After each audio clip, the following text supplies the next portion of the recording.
Olá, eu sou o professor Quaresma, meu nome é Manuel Quaresma Xavier, eu trabalho na Universidade Estadual de Maringá e sou voluntário do Observatório Social de Maringá desde a sua criação em 2006.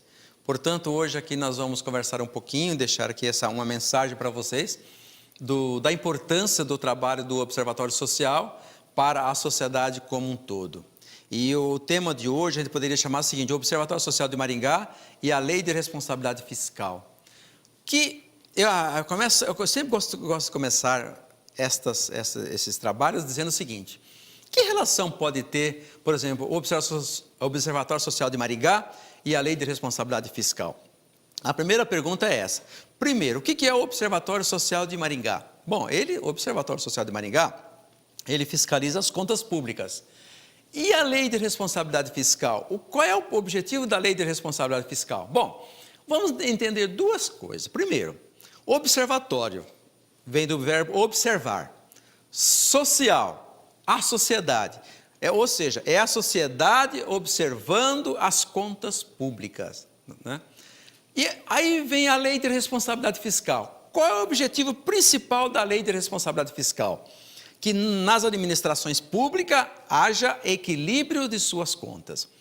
Quando nós falamos de equilíbrio das suas contas, nós estamos dizendo o seguinte: que a despesa não pode ser superior às receitas. Porque se as despesas forem mais do que as receitas, nós vamos causar um déficit. Se nós causamos um déficit para a administração pública, começa a criar um processo vicioso de cada dia mais, comprometendo as finanças públicas.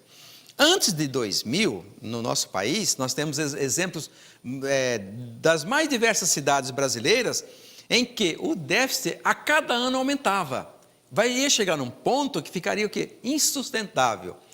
Aí vem a seguinte pergunta: mas onde que o Observatório Social de Maringá está neste processo? Ou seja, para não gastar mais do que arrecada.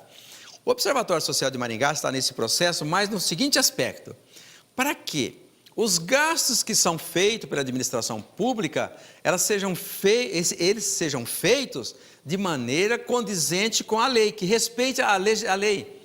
E que seja sempre uma preocupação de gastar o mínimo possível naquilo que é adquirido.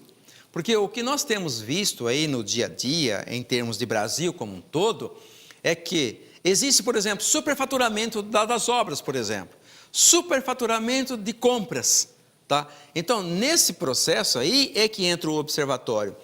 Se ele está comprando um produto, por exemplo, que custa R$1.000 e está pagando R$5.000, isso tem acontecido, nós temos comprovação desse tipo de coisa, como é que, se você ia pagar R$1.000 e gasta 5, esses 4 que você está gastando a mais, que às vezes até ele é legal, porque passou por um processo licitatório e ali foi o menor preço, mas é um preço superfaturado.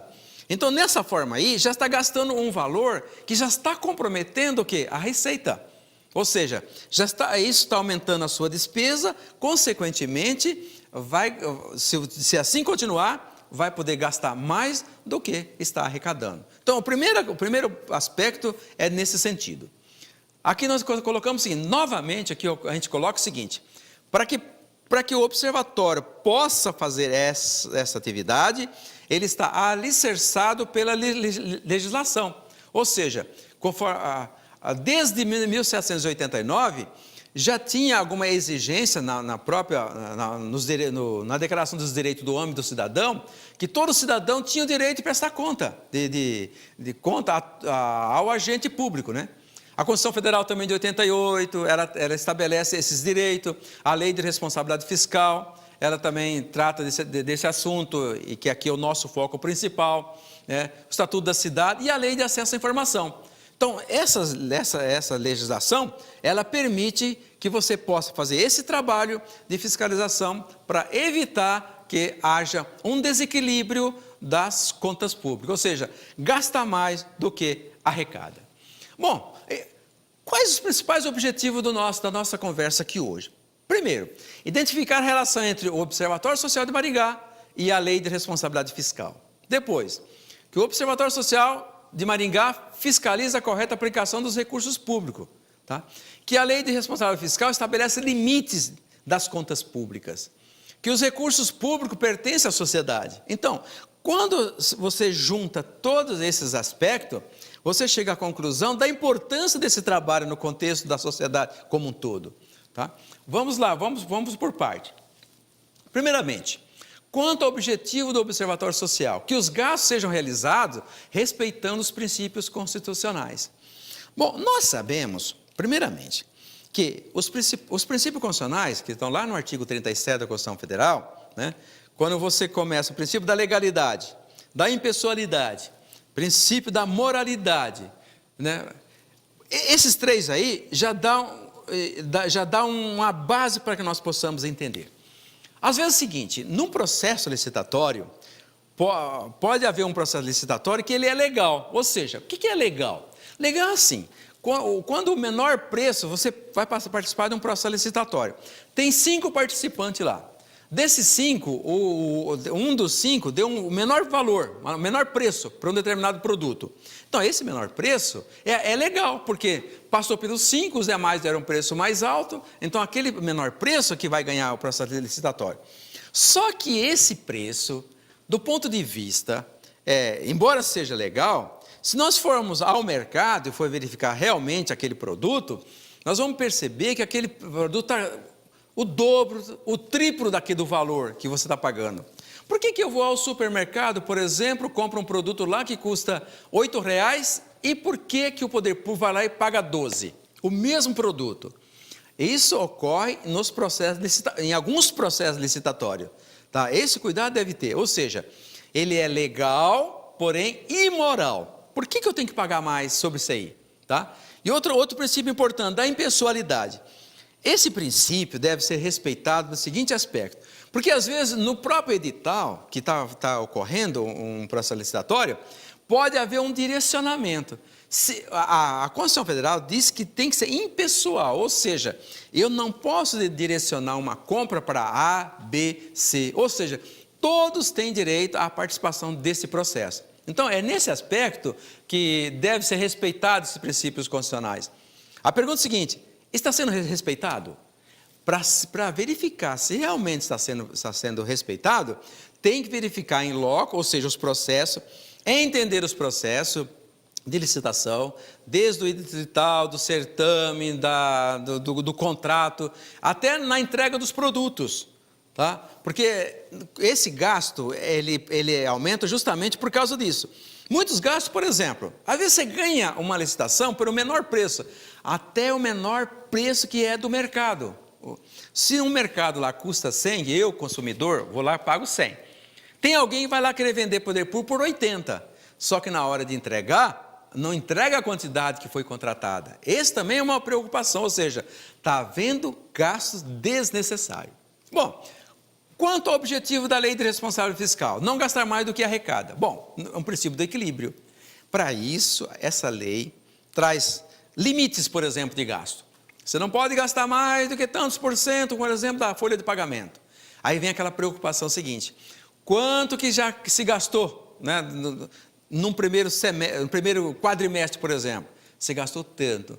Olha, qual é a tendência? Qual é o valor do limite? Isso aí também já precisa ser equilibrado para evitar esse desequilíbrio. O observatório também pode fazer um trabalho nessa natureza em estar atento a esses acontecimentos. Outro objetivo do observatório: fiscalizar em tempo real os processos licitatórios. Bom, já foi falado aqui, já foi comentado. O que é tempo real? Essa preocupação nós devemos ter o seguinte: o que foi constatado pelo observatório é que os desvios que já ocorreram, desses desvios que ocorreram, dificilmente há o retorno desses valores que já foram desviados. Quando devolve, é muito caro para se devolver. É sabido que aqui em Maringá, nos anos 2000, mais de 100 milhões de reais naquela época, no ano de 2000, a preço de hoje é um valor exorbitante, menos de 1% ou 1% foi devolvido. Só que para devolver esse 1% ficou caro. Por quê? Quanto custa você mover um processo na justiça, para a justiça ir atrás, prender, deixar essa pessoa presa, trazer aquilo que foi, né, colocar em praça pública, isso tem um custo. Então, quando você age em tempo real, o que é em tempo real? Para que não saia, porque depois que sair, não retorna mais. Então, nós devemos agir, ou seja, antes que isso aconteça. Por exemplo, quanto aos limites de gasto estabelecidos pela Lei de Responsabilidade Fiscal, evitar desperdício de gasto tem relação direta com o equilíbrio das contas públicas. Eu já comentei aqui, alguns minutos atrás, a respeito desse processo, ou seja, desperdício também, será que o poder público tem algum desperdício no poder público? Esse desperdício não reflete despesas que não deveria ter acontecido? Essa é a pergunta que nós devemos ter. Aqui mesmo em Maringá, nós temos exemplos lá no início do nosso trabalho, lá de 2006, em que, por exemplo, existia material em estoque para 80 anos. Como que existe material em estoque para 80 anos? Tinha. Pelos controles que eles apresentavam naquela época, tinha. Hoje, pelo sistema, pela modernidade, pelo que ocorreu no todo esse tempo, hoje é totalmente diferente. Tá? Hoje tem controle nos estoques, hoje é modelo, que serve de modelo para outras cidades, etc. Ou seja, há uma preocupação mais com aquilo que é público, né? Em relação ao quê? Aos desperdícios. Por isso que nós colocamos o seguinte, que desperdício tem a ver com gasto desnecessário, consequentemente aumenta os gastos e aparece o quê? Um desequilíbrio das contas públicas. Né? Quanto ao papel do Observatório Social, identificar se os processos licitatórios estão seguindo o que a lei permite, identificando direcionamento do objeto licitado, preço, condições, entre outros. Então, para que possamos fazer um trabalho de observação nos processos licitatórios, essas são as variáveis que deve verificar, ou seja, identificando o quê? Direcionamento, tá identificando? Olha, se eu estou identificando, se existe no edital um direcionamento para um determinado fornecedor, é porque aquele ali tem algum interesse, ou seja, será que ele vai dar o menor preço? O melhor produto? Essa é a preocupação, tá? Então, o primeiro passo é esse, né? Ou seja, preço. Qual é o preço que ele vai fornecer, que você está fornecendo para nós? É o menor preço ou é um preço que está acima do mercado? Então, essas são algumas preocupações. Condições, ou seja, a entrega dos produtos, está havendo um acompanhamento desses produtos? Será que os servidores responsáveis por aquele recebimento, quando eu falo isso, gente, eu estou falando em qualquer órgão público.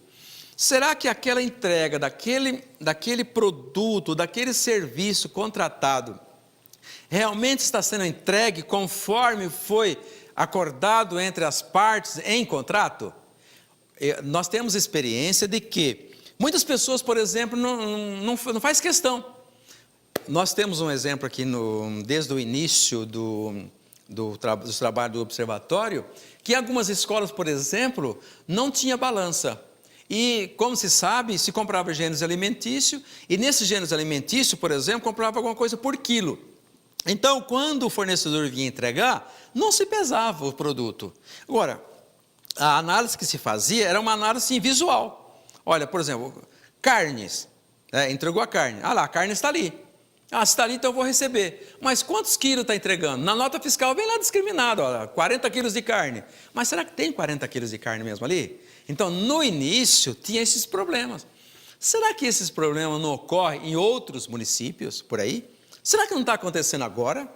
Será que o produto que está sendo entregue realmente é aquele que foi contratado? Então, essas perguntas cabem a cada um dos que estão acompanhando, né? Ou seja, quanto à fiscalização correta da aplicação de recursos públicos, significa seguir o que a lei estabelece, tanto do ponto de vista licitatório quanto do objeto licitado. Isso que eu acabei de dizer. Seguiu a lei? O objeto licitado é aquele? Então, essas são as questões.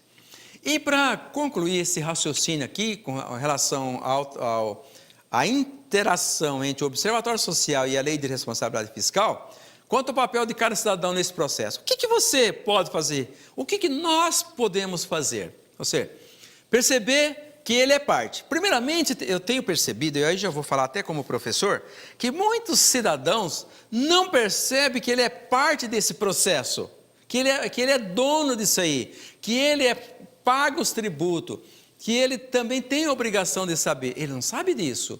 Ele acha que ele é uma pessoa lá, que deve ficar quietinho, não fala nada, porque isso aqui não é problema seu. Sim, é problema meu, é problema nosso. Então, a primeira coisa, nós temos que entender isso. Que esses recursos são provenientes de cada cidadão, por meio dos tributos. Então, gente, já foi comentado também, todos os recursos que entram para o poder público são provenientes de cada cidadão. Tá? Não interessa, o dinheiro veio lá do governo federal. Bom, mas quem colocou o dinheiro lá para o governo federal? Foi nós, por meio dos nossos tributos. Como, por exemplo, quando nós pagamos imposto de renda, esse imposto de renda vai para um fundo do governo federal, que constitucionalmente ele tem que devolver parte para os estados e para os municípios. Moral da história, o dinheiro veio do governo federal, mas foi nós que colocamos lá, por meio do nosso trabalho. O quê? Para atender às nossas necessidades. Aí vem o trabalho do observatório. Será que isso está acontecendo corretamente? Essa é uma questão que tem dado algum resultado. Que procure agir com conhecimento de causa daquilo que é dele. Ou seja, procure saber um pouquinho, se interesse mais pela coisa pública. É seu, é nosso, é de bem de todos. Quando alguém não participa, você está permitindo para aqueles que às vezes não tem muito interesse em que a coisa anda corretamente, que atenda a necessidade, ele sobressaia de você. Mas quando você está atento, há uma ressalva, falar, opa, preciso ficar atento, porque tem alguém me olhando. Então, todos nós, indistintamente, temos direitos e deveres de participar desse processo. E nós estamos alicerçados pela lei, conforme nós já mencionamos nesse trabalho no início. Que a não participação possibilita aos oportunistas os desvios de finalidade. É aquilo que eu acabei de dizer. Se eu não participo, algumas pessoas que não vou aqui generalizar, porque tem muita gente boa, infelizmente as que mais aparecem é a minoria, mas são as que mais aparecem, que aqueles que querem fazer o trabalho corretamente, às vezes nem sempre aparecem, é uma pena, é lamentável esse tipo de coisa, tá? Mas isso é uma preocupação que nós devemos ter. Ou seja, que a não participação, quando você não participa daquilo que é público, você está dando o direito de outro participar, talvez de uma forma que não seja aquela que você quer. Que a expressão observatório social é da sociedade como um todo, e não de um grupo. Às vezes a gente fica pensando assim, o observatório social é aquele grupo lá, daquelas pessoas que trabalham lá. Não, é minha também, é seu, é nosso. Nós devemos participar desse tipo de coisa, tá? Para isso você pode recorrer, por exemplo, sobre a lei de responsabilidade fiscal. O que a lei diz? Por exemplo, a lei lá menciona que quadrimestralmente o Poder Executivo deve prestar contas na Câmara Municipal para a sociedade. Agora, você já foi alguma vez ver o que está acontecendo? Aquela prestação de conta que está fazendo com os recursos que você pagou? Alguém já foi? Eu tenho sempre acompanhado, o que eu tenho percebido é o seguinte, é até um problema sério, porque se o Executivo não prestar conta, ele pode responder por improbidade administrativa. Porque ele é obrigado a prestar conta. O que eu tenho percebido é que a maioria das pessoas, eles prestam conta, como deveria ser. Eles ficam preparando, demoram a equipe preparando, vai lá e apresenta para eles mesmo. Lamentavelmente, a gente tem percebido que, porque isso aí tem que ser prestado conta nas casas legislativas. Por que na casa legislativa? Porque lá é a nossa casa, é a casa do povo. E quando nós elegemos nossos vereadores, é justamente para que eles possam estar acompanhando isso aí. O que eu tenho notado é que a minoria dos vereadores vão lá participar. Esse pessoal deveria ficar mais atento. Outra coisa, nós estamos cobrando? Nós cobramos nossos vereadores se eles estão acompanhando realmente a prestação de conta? Será que eles estão entendendo aquele processo? Estão questionando alguma coisa? O que eu percebo é o seguinte, não são todos. Tem uns que estão lá ativos, atentos, acompanhando. Por outro lado, tem outros que nem lá sequer aparecem. Então isso, gente, é uma coisa que nós temos que ficar atentos. Nós podemos participar de uma forma mais ampla, ou seja, e mais diretamente. Ou seja, desde o momento em que você vota, você pode procurar votar corretamente. Por exemplo, se o vereador não está acompanhando o trabalho lá, você não votou para essa finalidade? A não ser que se você votou e não sabia nem porque você votou, aí é diferente. Mas se você tem a consciência de que você votou para aquele vereador representar você junto ao executivo, então essa pessoa merece o nosso respeito, o nosso trabalho. Então, colega, essa é a mensagem que eu gostaria de deixar aqui, né, para que a gente possa entender essa relação do Observatório Social e a Lei de Responsabilidade Fiscal. Tá? Obrigado.